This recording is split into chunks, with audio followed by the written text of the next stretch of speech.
Close air support is one of those dynamics in the military that changes very, very often depending on the kind of conflict and the countries that are actually using it. But to be honest with you guys, CAS is changing. It's always changing. It's ever adapting due to financial constraints, survivability, different platforms going out of service.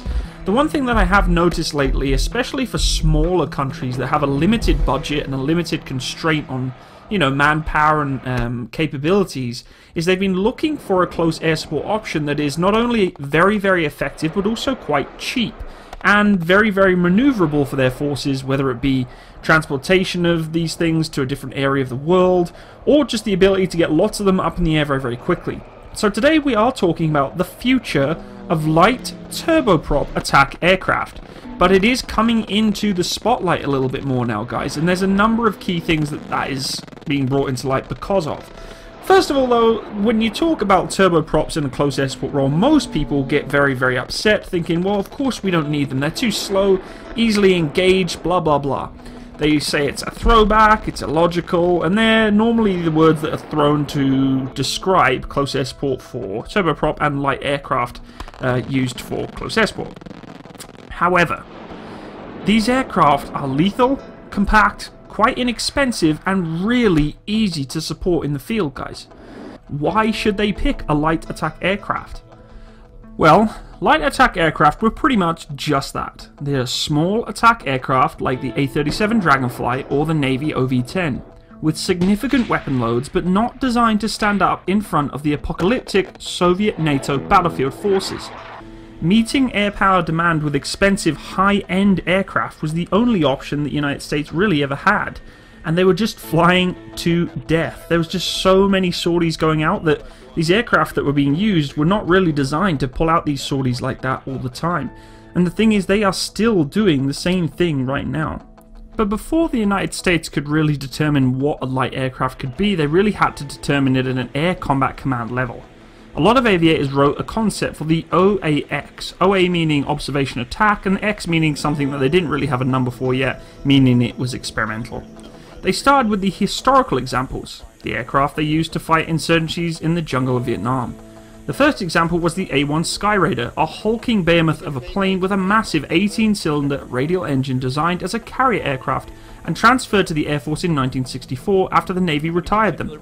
Alongside the OV-10 Bronco, a new build, twin turboprop observation aircraft used as a forward air controller by the Air Force, and as an attack aircraft by the Navy Marines. What the authors envisioned with the OAX was a modern turboprop aircraft with advanced sensors and precision weapons just like a modern fast jet.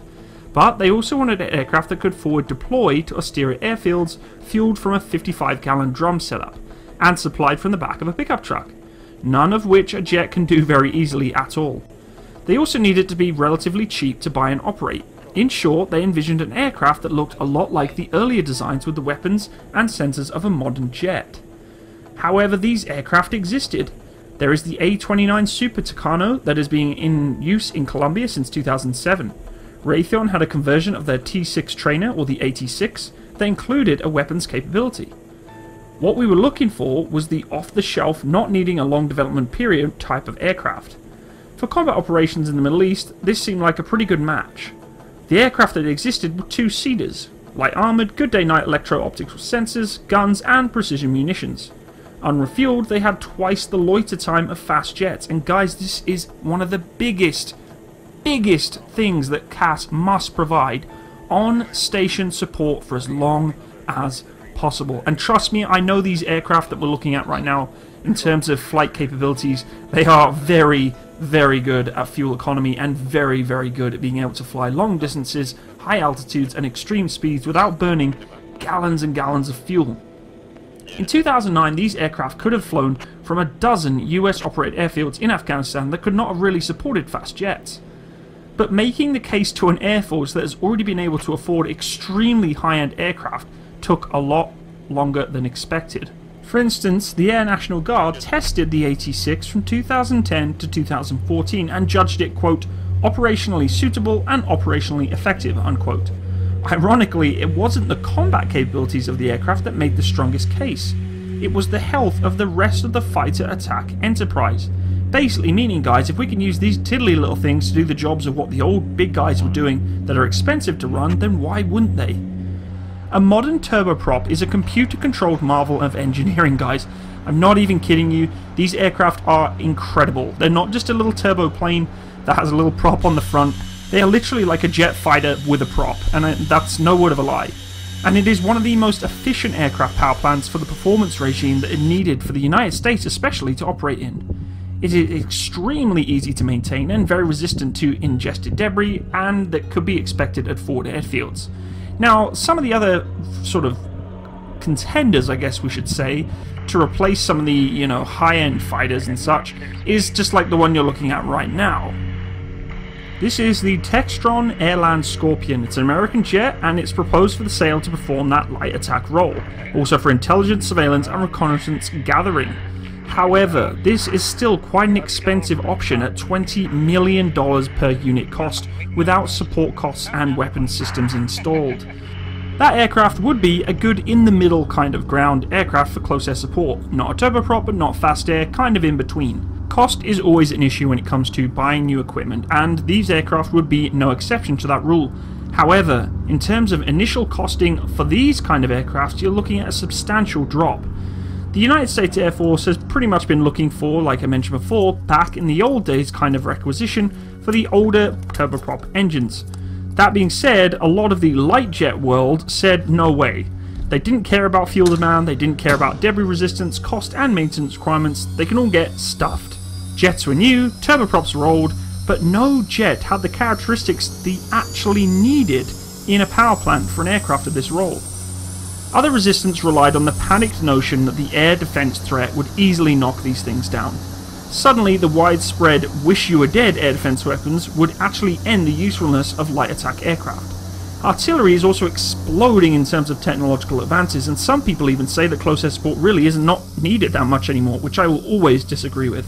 The funny thing is though, really good air defenses are expensive and have to be sustained, and very few people/nations can afford to buy these high-tech radar-guided threats, much less operate them effectively.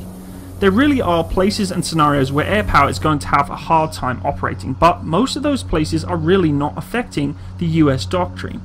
It's not reasonable to expect that there will be a sudden surge of radar threats in places where violent extremists are the most firmly entrenched, unless there are Russian or Chinese units nearby.